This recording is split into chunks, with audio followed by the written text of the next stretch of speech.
I rif a charde is na se imarní Canada last dúr gur idircha scéal cultúr agus bháil an fáilte churóh gotí an dara seminar gréasan de Gaeilge.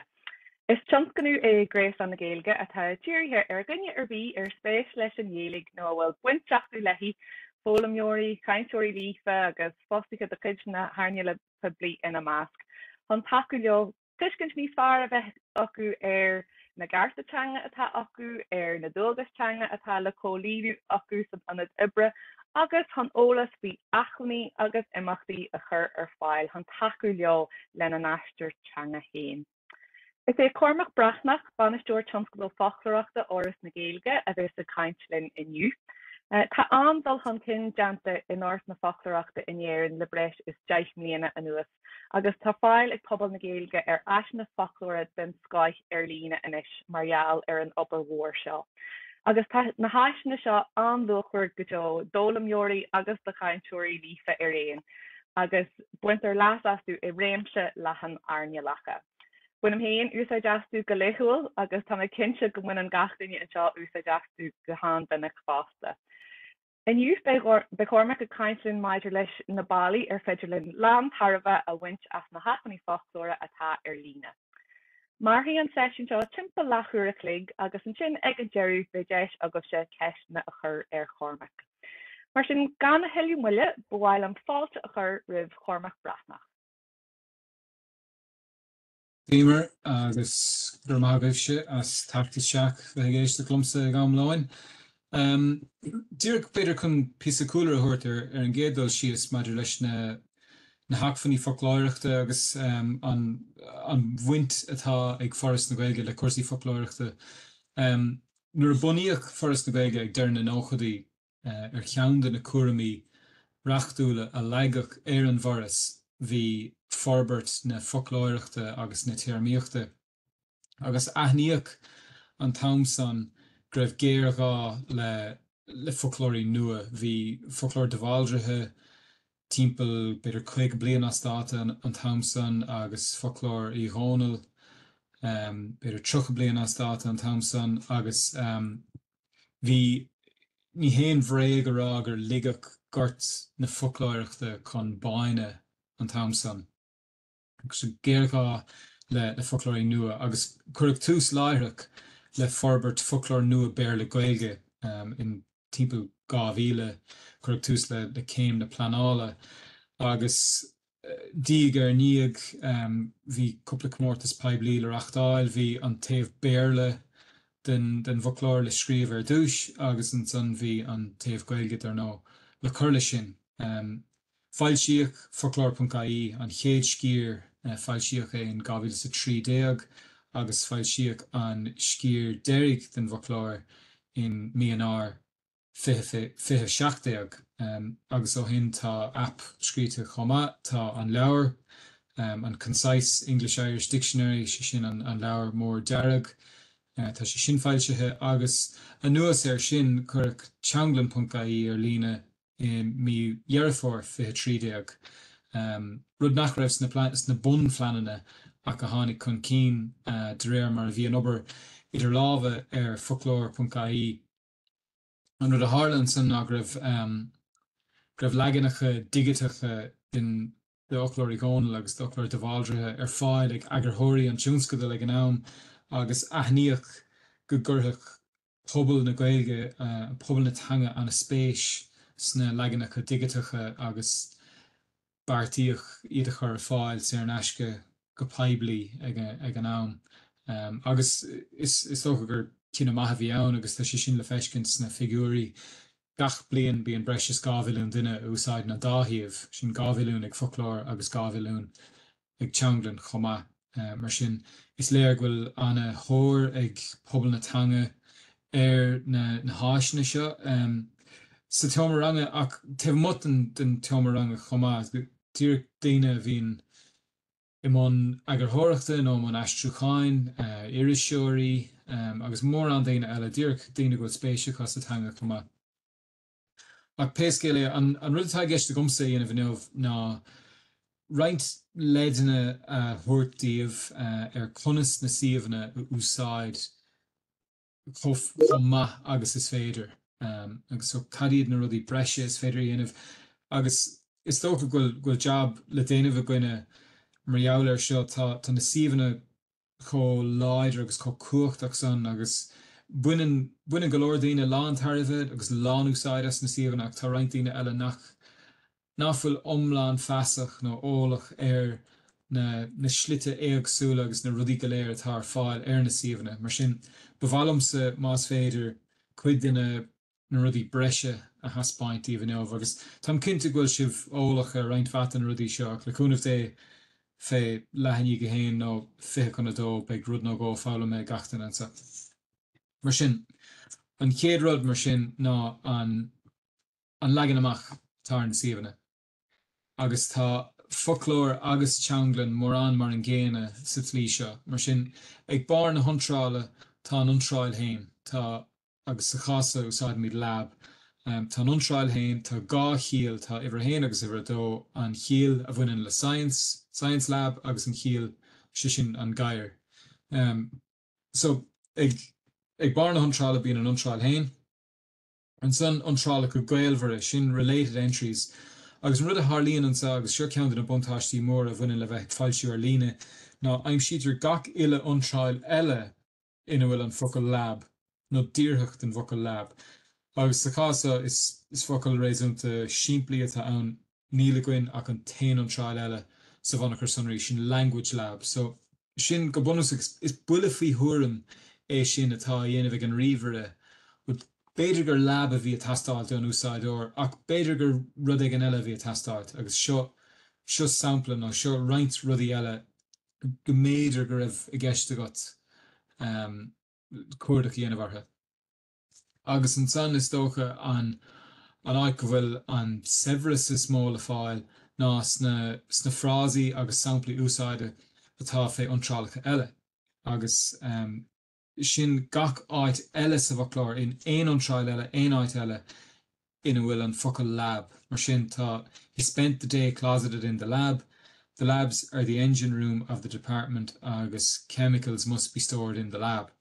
Agus sin sampli den focal lab, sampli breise den focal lab in úsáid I ggóthaíochs ach fé iontrálacha eile.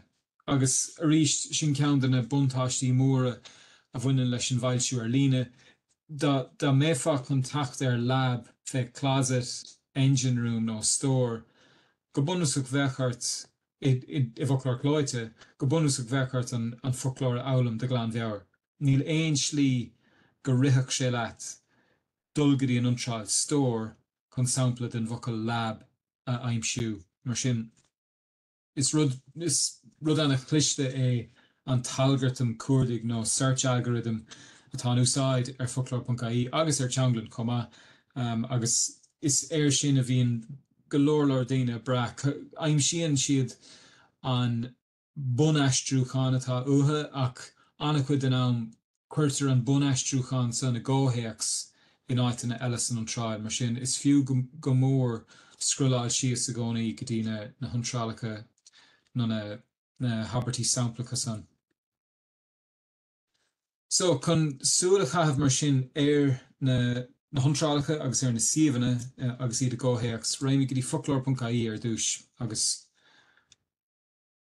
So an chéad mar sin tá an leathanach baile éon nuacht a bhíonna goin fáil siomíd ar an leathanach baile nasc go dtí na hAcmhainní san App Store agus in Google Play agus an san nasc go dtí ar gartlann ar YouTube comma agus tá go leor físeáin déanta goin ina bhfuil tróiricha maidir le conas na cóid fuaim na cóid gramadí nó roinnt rudí eile cainte na peibli atá tugad goin mar sin is fiú go mór súla chaithimh sin ach ní hiige sin atá mí nómh.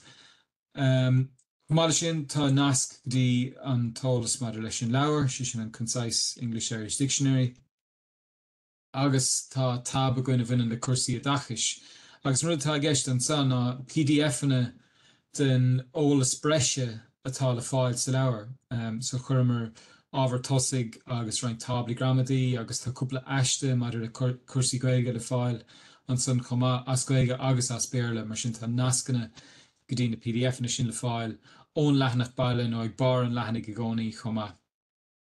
Sarníon me cuardach is féidir iompú idir an Foclóir Béarla agus an Foclóir Gaeilge thusansa, bíonn sé sin le fáil thus a chuine a gcónaí mar sin in ólas breise aber an leathanach about sin maidir linn a Gaeilge agus is féidir scroláil nó léim idir an dá hanga an suíomh a gcónaí mar sin. So chun súla chahar dúis ceann den na iontrálacha chaimid súla plant. So mar luas ag bar na iontrála tá an iontráil hain sin gach céille de plant atá going sa Foclóir, tá an tanimmocail agus tá an bríthir a bhfuin le plant agus an son nod bíon na nodasa ag bar ag tús gach éin ag céille mar sin má bhaineann an réimse sin ar má bhaineann an chéal sin le réimseir le sa chása botany nó horticulture. Bíon nud beag le feiscin den aice leis.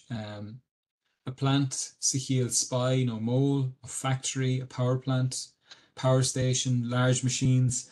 Mar sin bíon an nud beag sin le fáil chun daoine a threoú I dro na céille céirte san iontráil. Más iontráil ada atá ann ag bar na iontrála cuirtear aicmhainní den iontráil. Mar sin más cuioine bhí gás lab, bhí lab an a ghearn níor bheith an dá chéile ann, mar sin níor bhéh gá leis an aicmhainní ag bar na iontrála.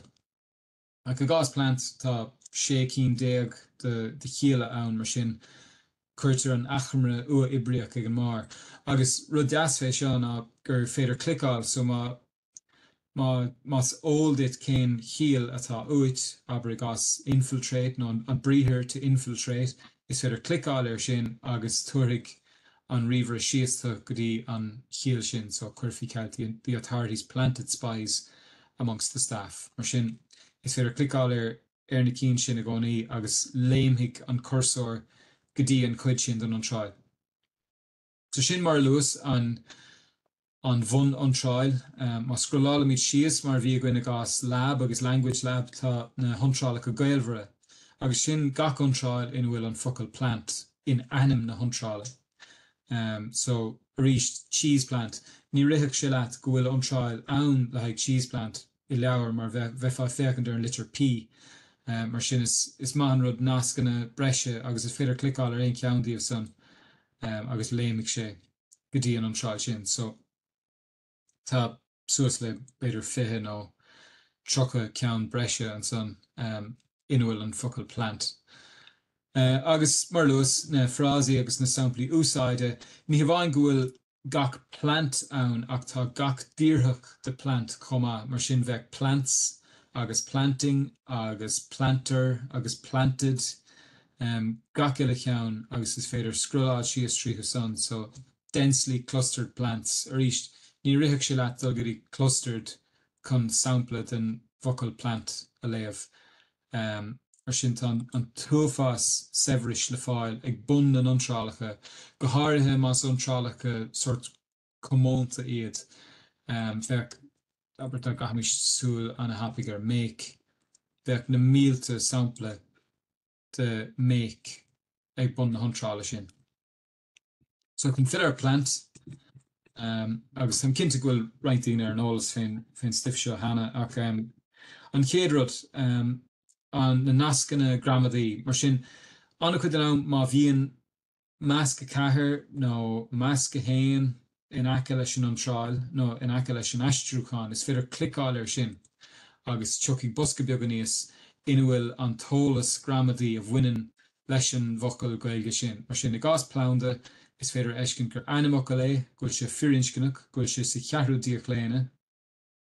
Sin ólas a haithníonn le rointíine ólas náfala tastáid in ar ó chuoine eile ach ólas anna luachfar ná go dtugtar an tuisiil animnach an tuisiil gineadach san uatha agus san ulra mar sin muna bhfuil duine cinnte aber fé fearas well cad é an tuisiil gineadach a bhaineann le fearas is féidir clicáil ar sin féchant ar agus cítear gur fearis agus an airis an tuisiil gineadach san uatha atá a bhaineann le fearas.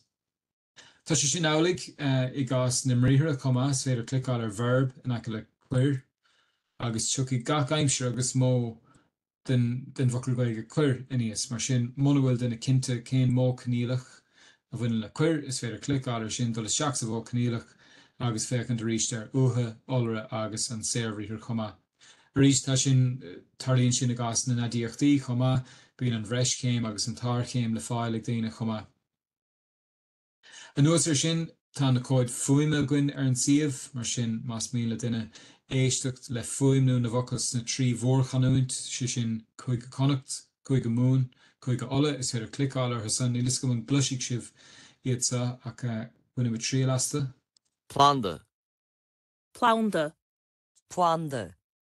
Bhí sé sin anhimúil aber do na múntóirí in bhór measc aber i gas madra bíon na difríochtaí an a thuntasach i gas madra. Mada. Mada. Madara. Madara. Madu. Agus madu.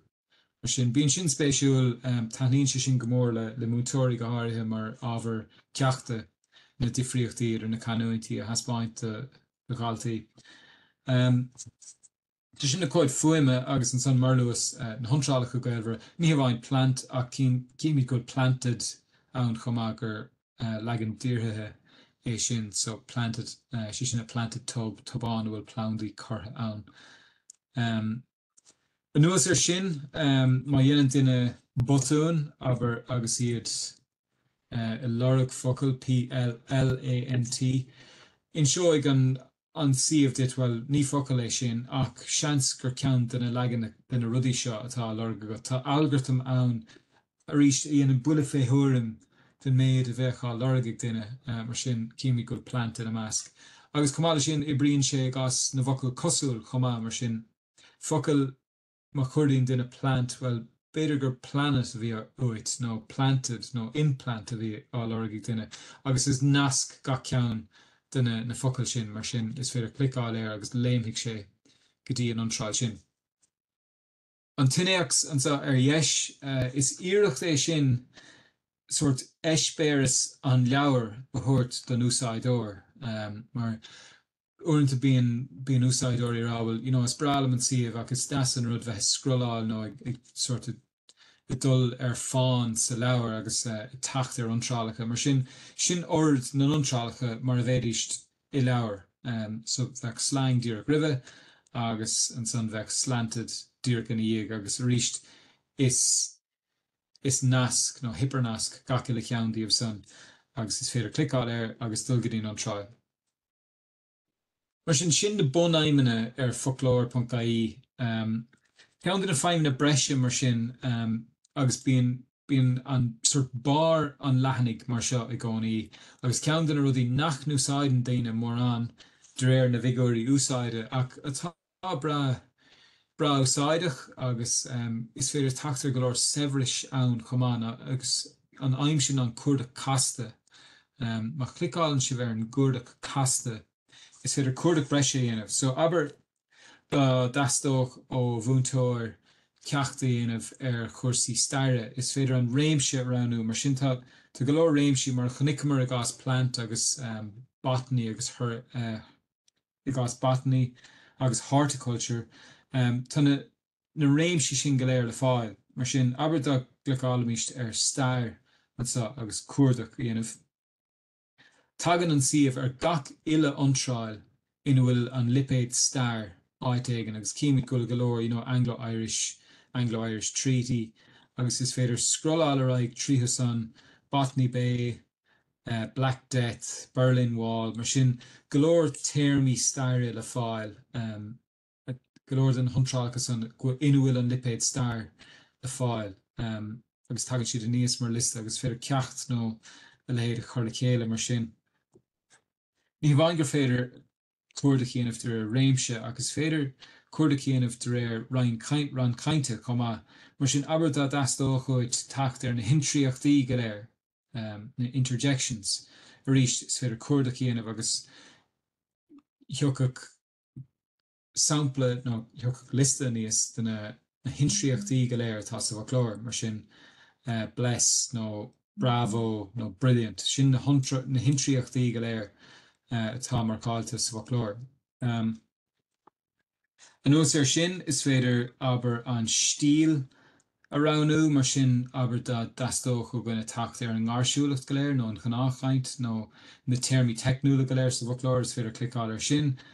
Agus rís seo na termí technúla go léir mar sin aber réimiiste isteach an absentee cíimiid gur neamhláithrí gur technical term é sin I gás absentee má tá duine as láthair ón obair nó an scoil bud duine nach bhfuil láthair sin an rud a rithe leat aber sa chaint ach más terma technúlatá uait sin neamhláithrí agus is féidir tacht ar na termí technúla go léir sa tlí sin chomá so avian flu so tá flu na néan sin familiar nó an ceann gnáchainte ach tá flu éanúil ann chomá agus sin an technical term so is féidir cuairde cíanamh sa bhoclóir ar chlí anna chuachtach sa tlí sin chomá is féidir a bhánú just na réimsí nó arána go léir a bhaint agus féidir cuairde cíanamh a measc réimsí agsúla chomá mar sin bhfuilthing do gaoine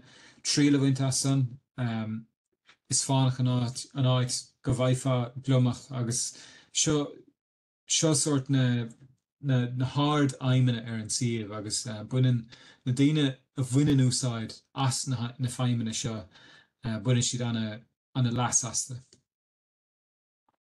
So sin foclóir.ie caithmid súil ar teanglan chomá agus ardagum ar cuasaí ama arís an rud céine le teanglan so aber má thugamid focail an lé stad air réimid isteach an son.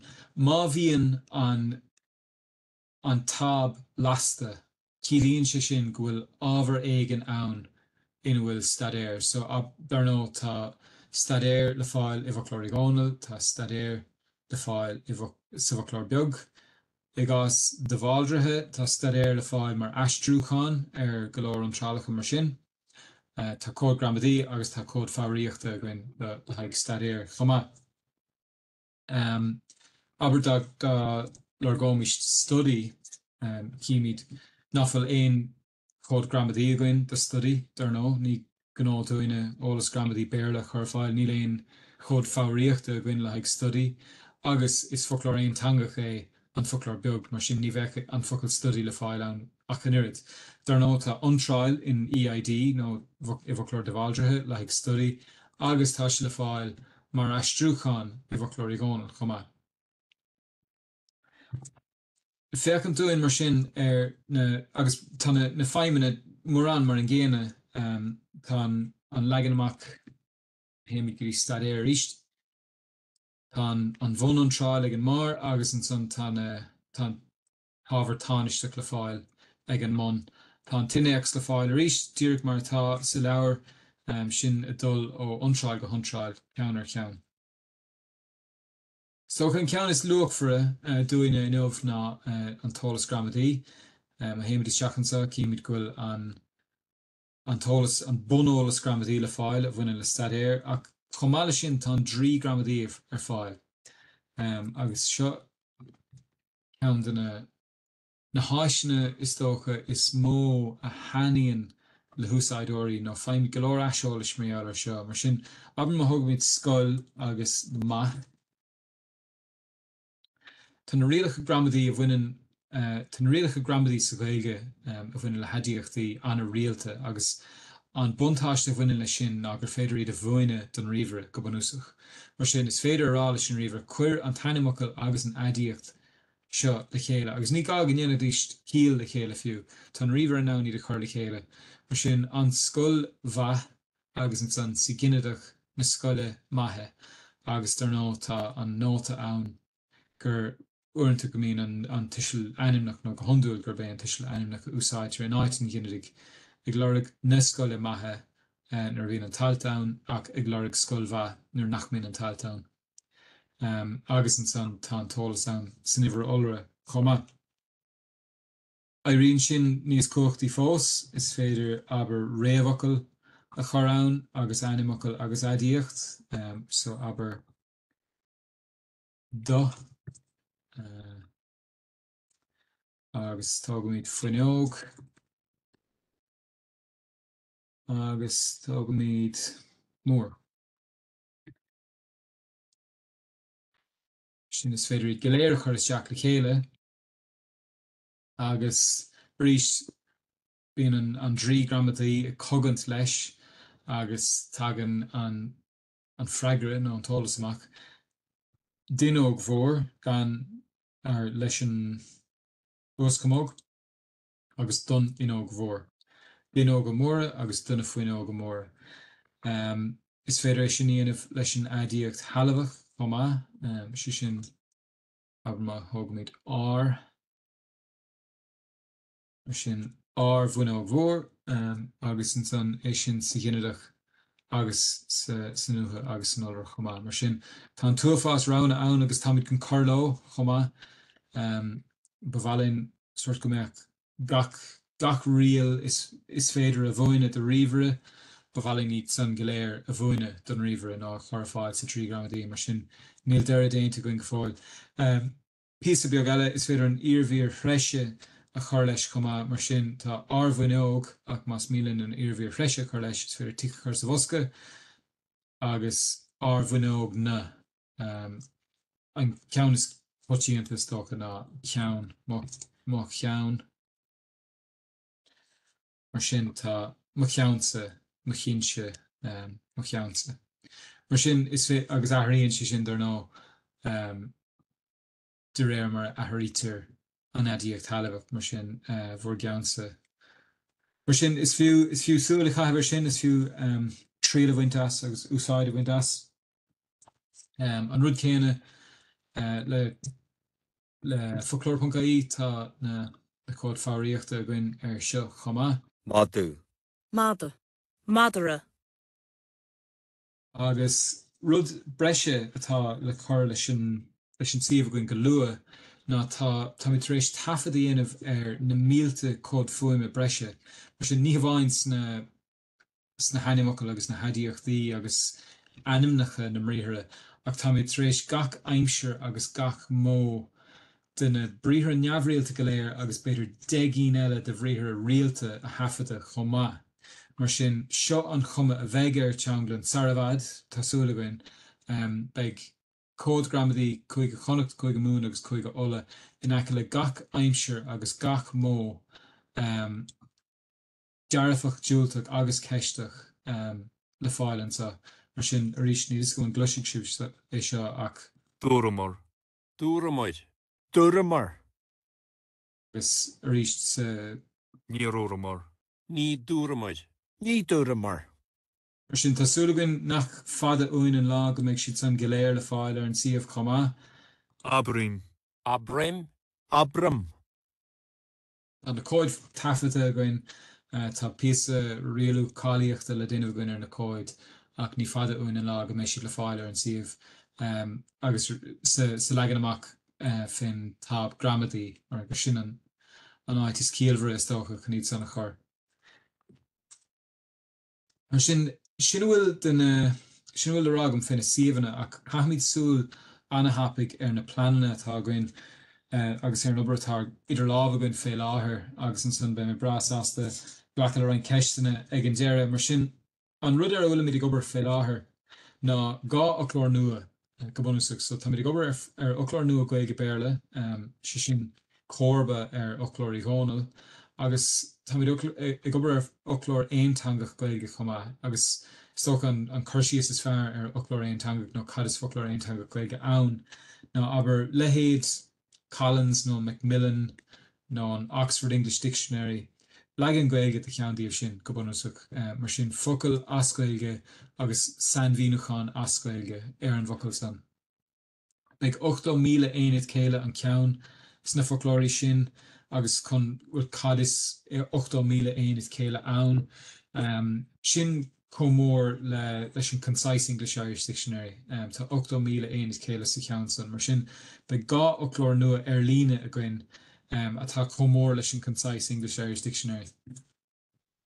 Seo cúpla iontráil shamplach ón foclóir mar sin an iontráil ábhar spéise beidh lipéad frása animoclach le sin agus an son sanmhíonachán ar sin. Is an dábhar spéise agus an rudaí bhfuil spéise go antú agus a daíonn sé leat bheith caint fuatha nó do chuid ama a chaithbh lá. Couple of abertamplach, díríonn an cuasa ábhar spéisiún an altaí is seanna ábhar spéisiú dá chuid é. Mar sin an legan amach nó an chuma bheithar iontráil aontangach agus an ceann dáthangach an san ná ábhar spéisiú sin an interest. Agus sa chásan tá níl éon san bhíúcháin mar is foclóir dáthangach an ceansa ach tá aistriúcháin le fáil, tá bun aistriúcháin le fáil agus an san tá aistriúcháin le fáil leis na habartí samplacha chomá. Ceann eile anam bréige sin animúsáid duine éigen go háirithe corpach in anam fír chun nach nóid daine céthe féin nó chun clúin na chorgaine eile nó dar nó tá animúsáid an scríóir nó alientóir ina cuid ibre. Sin false name, assumed name nó alias nó aber sa tarna ceann ag as an alientóirí is pseudonym atá gceist. Agus ceann eile corp aglaise sin an cuid ada lárnach de aglas mar amín an pobal le linn searmanis nó servise agus sin néamh nó rís corp aglaise. Sampla de bhríthir mar sin bríthir aistriach agus neamhaistriach má umportálan tú targaí nó ábhábhar ceanaíonn tú ó thír eile iad chun iad úsáid de thír hain agus híos tá an bhír hamplach cáin importála agus rís níl éon bhéarla le feiscint san foclóir aontangach sin foclóir go thomláin as Gaeilge na iontrálacha as Gaeilge na lipéadaí as Gaeilge agus anuas sin na san bhíúcháin as Gaeilge. Sa ceann Gaeilge Béarla a bhain na humportáil bheith ní bheith le fáil ach na heistriúcháin cáin importála import tax. So an ise tágain I gceann ceithre bliana na mar sin go mbeidh go bунasach suíomh ullmhór againn foclóir.ie a mbeidh foclóir Gaeilge Béarla, foclóir Gaeilge agus an foclóir Béarla-Gaeilge tá ann fé láthair. Chamála sin beidh teanglann.ie ann go deo agus beidh dar nó téarma.ie tá foras na Gaeilge freigrach as an dearmíocht agus as téarma.ie chomá. Mar sin an ise tágainn a go mbeidh na trí cinn sin le fáil sé an eisce de gachtainine foclóir.ie, teanglann.ie agus téarma.ie. Rud anna bheag eile, nud beag eile do ghaoine sara goirime tús leis na ceistena ná agus bhí ceart go mé sin a hAcmhainní tuairis.ie tá cinnte go carmach daine tuairis.ie. Tá rud curtha a gcuin le sin I deanta tuairis.ie le bannam an foclóirí agus má cinn sibh tá bín an nasc sa thuas I gánaí tuairis.ie. Is féidir clicáil sin agus tuí líne níos fé. Agus an rud tá gceist le sin ná iompíonn sin gach ile ocail tuairis.ie ina nasc go dtí teanglann.ie mar sin má bhíon líne fé sin is nasc gach ceann den na focail. Mar sin is féidir clicáil sin agus tagan bosca beag nó legan beag de teanglann.ie a níos an scáil an ina méid agus níl sin agus sinné so chun agus sin chun I foclóirí gána. Agus ligann sin do chuoine féchant aber na focail nach digann siad gan foclóir gan tuairis.ie ágant mar sin má bhíon duine a léamh sios tríd an alt agus muna digan an duine cad siocháin ann is féidir clicáil siocháin tuí gan an boscín beag sin a níos is féidir fégan siocháin ó sin síos agus an son is féidir clicáil amachchas. Is féidir sin a bhuacha dúir trí clicáil agus má imín an líne cílíonn sin nach nascan iad na focail a heile. Mar sin bhfuil arágamsa tá mana bhuaachtaíomh as éisteachlum có fada san agus féin brasás de ghlacha le ceistena má bhíonn siad a goibh. Gur míle maicha a chormach sin anspéisiúil fad léargus ionintach bhí an na foclóirí agus na feimimena fad atá gceist leo mar dúirt me ag an tús bunim héin as na foclóirí gachla ach tá tar éis coppla nua ólam an sin maidir leis an drámadaí an cuairda casta agus na réimsí éagsle atá fáil agus tuairis.ie an sin fásta níor sé sin arolalas agam gotí bommate ó hin agus tá sé sin go híntaach tá me cinnte go me sin ina chuidí mhór ag daine atá glú tuairis.ie go léthúil. Mar dúirt Cormac an sin tá an tam a gcíonn coppla ceist a ragart má bhíon éon ceist ag duinear bí is féidir iad a scríú sa wachsa córa sa chatbox nó láchar suas agus is féidir an ceist a chur ar Cormac héin. má bhíonn éon cheistena agah. Ní ag éon go fáil a go cormach tá coppla ceist agamsa a bhainean leis an obair is stocha a bhíon ar siúil agah goléúil agus tionscadal mar seo i món agah céim churthaige a bhíon ag an Éirinn nó agus sibh chur an Foclóir nua na foclóirí nó ag chur leis na honsleacha atá an hana héin agus an míon aséantas ar bhí an in amar bhí maidir le honsleacha nó leis na cóhéicsanna ina núsabtar focail ar leith mar hampla. Bíon cinnte bíon díospóireachtaí ann gach le lá agus sinnasteach an chuid is spéisiúla den bost. Tá muid gobar mar luas ar an Foclóir nua fé láthair agus tá chorthaige sin beagán in difriúil. Bhí an táirn i gás an Foclóir Nua Béarla-Gaeilge greibh bunachar sonraí olmhór béarla a gcuin ar dúis agus nach raibh le déanamh a gcuin sa chásan nach Gaeilge chur ar na hontrálacha san. Ní le lehéad ar fáil as Gaeilge agus bheith corpus olmhór Gaeilge tastáid chun é sin dhéanamh agus bheith an túfás airgid agus an túfás am a bheith 20 bliain beidir a tastáid chun é sin dhéanamh mar sin níor heasta going, well, bhreálinn é sin dhéanamh ach bhí géargáil a Foclóir Gaeilge éontanga Gaeilge go háirithe bhí géargáil sin agus heasta going an obair a bhrostú in ar ire mar sin an rudí inamar ná heasta bunachar sonraí uain. Ní héon bheith aber irí ar Éirinn cnéad sí síos agus rá, ok, scríomh iontráil le haig budéil, just scríomh iontráil as an bíasa. Bheith sé ró dheacair agus bheith sé brach go thomaláin ar an bhiscint atá ag duine bhain ar an bhocail budéil chumá agus níor leor sin agus bheith bearnaí ann agus eile. So bhí cúpla rá againn, bhí an rá idéalach ná bunachar sonraí olmhór Gaeilge bheith againn corpus olmhór Gaeilge ach mar dearm bhí 20 bliain agus beidir roinnt €1 milliún tastáid chun é sin dhéanamh. Rá eile ná foclóirí gáinil a scríomh nó sort é harach as a chéile agus píosaí a chur leis agus píosaí a bhaintach. Ar lí bhí is bíbla é sin de go leor daoine sin héan san áireamh agus níor bhreathmar go mbeadh sin i rúnach ach an iarad tá go leor de foclóirí gáinil atá 50-60 bliain as dáta agus bheith sé dechar cinine a bheith cad bechearta agant ar lár agus cad bechearta chunáil. Mar sin an réite go bhí an éir agus ní háldú in éon drám eile tá tar éis seo dhéanamh ná dhéanamar aisiampú ar ábhar an Foclóir Béarla-Gaeilge.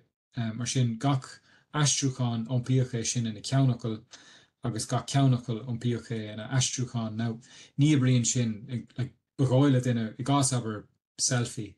Tá sin anna éasca tá selfie féinin agus just iompaítear agus tá féinin selfie. Ach i gás go leor bríthire agus eile just ní bríonn sé sin an éachar. Mar sin ach ar a líad chuir sé bunachar sonraí ar fáil doin, chuir sé ábhar tosaigh ar fáil agus bhí mar nán túsa chuir leis an eagarthireacht 20 bliain níos luithe beidir ná becheart. Mar sin tá muid ag obair mar sin sa tlí sin an uair seo sort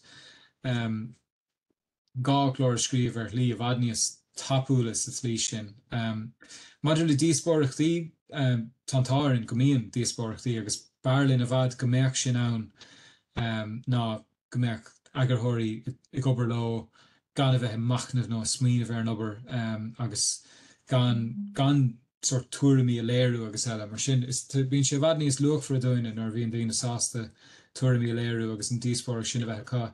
Agus bíon tantáirn chumá bhfuil meascán an as de chanointí agus de chúlairí agsúla meascán tá bíon cainteoirí dúchais agus bíonna dalam an tanga inar measc agus caríonn sin go mór agus mar dearm chúlairí agsúla chumá chúlairí eagarthireachta agsúla mar sin bíon na crunithe eagarthireachta spéisiúla gánaí.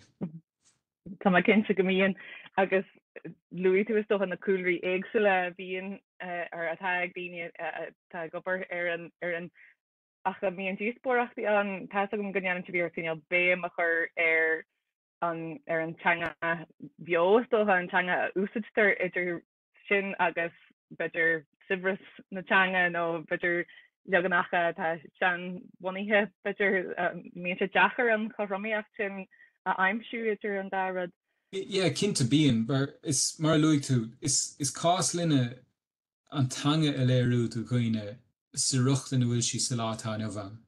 Agus é sin a chur fáil de úsáidóirí sort más ulc malin é ar lí mar bhí agus bíon péirlí ann a gcónaí agus bhreálinn gach focail le clúdach agus sin is tócha an aim adtermach ná go mbeadh foclóir.ie agus go mbeadh gach leigean a gach focail Gaeilge ó húsáme ar fáil ar lí éigean ó fiú a hús ré an chleidáin agus sin ceann den luchan is tócha bhain le teanglan mar beag teanglan ann go deo agus beag is cinnte go mbeadh roinnt go mbeadh golóir focail ar teanglan nach mbeadh sna foclóirí nua ach beag golóir focail sna foclóirí nua nach raibh ar teanglan chomh agus láithreoir shampla is fearr is tócha a rihin le daoine úsáid gachtain an focail láithreoir an tam go léir níl se le fáil ar teanglan ní raibh sé ó dónal mar sin tá golóir dí eile tan tangat rééis athrú ó 1967 agus ní bhhain an Gaeilge an béarla chomh mar sin bíon cinnti le déanamh sort tugamídna sort na bláhanna artha ní bhí mit géirí go mbeadh agarthirí agus go mbeadh sort féchant timpeall na páirce ar na bláhanna áile go léir ach go mbeadh sort a trá a raig agus géirí na foclóirí seo a scríomh agus chur amach mar sin go fad termach tásúla goin bheith an chur leis na foclóirí i gcónaí ach tá 8,000 céille geallta goin gá chlór fé mbliana 57 agus sort caig lethúil nó níos mó beidir bheith ar an spruc sin a gcónaí. Tá obair mhór déanta agus hanahéin agus is léir bhfuil chud mhór le déanais na blianta a tá roin an rud cinneal leanar nach é seo me aon deirú teach leis na tumscoil seo an amarbí mar dúirt bíon an teanga héana a gahrú an mar fád mar sin tá cinnte go mé gá leis na seirbhísí a chuir tibse ar fáil go fad tearbh nó go deo. Is dóid mé mar agus tátáirn an bunachar sunraí a úsáidimid na foclóirí tá sé anna halúpa agus dágach san go leir deisna goin aber appanna nó hAcmhainní dachis a chruthú nó foclóirí scoile chruthú beidir nó tá túfás rudí breise bhailinn i dhéanamh agus chomáile sin tá anna airde goin ar an bhailí i dénach i gcúrsaí foclóireachta ar feadh 10 bliain ar ire. Fáil siag foclóirí gcónal tháinig an foclóir beags na sála éireacht tá foclóir beag agus an son is beagrad a hála in a dhéag san. Go háirithe sort bhí golóir tiúmscadal phríomhaideach an cearcolóir ach lígach mar luas ag an tús lígach gort na foclóireachta chun baine agus bhailíne chinú nachtar loigh sé sin ar ríist agus mar sin tá túfás rudí ann agus tag an úsáidóirí chuin go réalta chomh agus smuointe maithe acha agus sort iritis acha ar bhfuil bhailm gnéon fá seo nó go bhailm gnéon fá sin agus sort tá míon liste cúpla míle ar adagoin ag an buinte seo mar sin nuair a bheith na foclóirí seo chuirtha gríochi goin Tásúla an cinnte do raig agus tuile farbartha dhéanamh tuile cohabhála dhéanamh ar na hAcmhainní ratha. So aithníimiid mór an deisna sa réimse. An ar fad, well is cinnte nach mé is díhain gobéir bís na blianta tá roin agus an bíon lei sin agam. Níor tháinig aon cheist eile isteach mar sin seans go dtachalinn deirú a chur leis an seisiún Mana bhfuil aon cheist ag duine ar bí ní eacham aon rud an sin. Ach gur míle maicha a chormaach bhí sin an spéisiúil ar fad báilm buíochas a ggóil leasa agus le gach duine a bhí linn inniu. Na deanna armad a chaide gur féidir le tiú ólas maidir le gréis an na Gaeilge ail airgeallcultúr.com agus be físeáin den na caiintena ar fad ar fáil airgeallcultúr.com nó ar ganal YouTube tá nás chuige airgeallcultúr.com an sin. So gur míle maicha a chaide agus slán go fáil.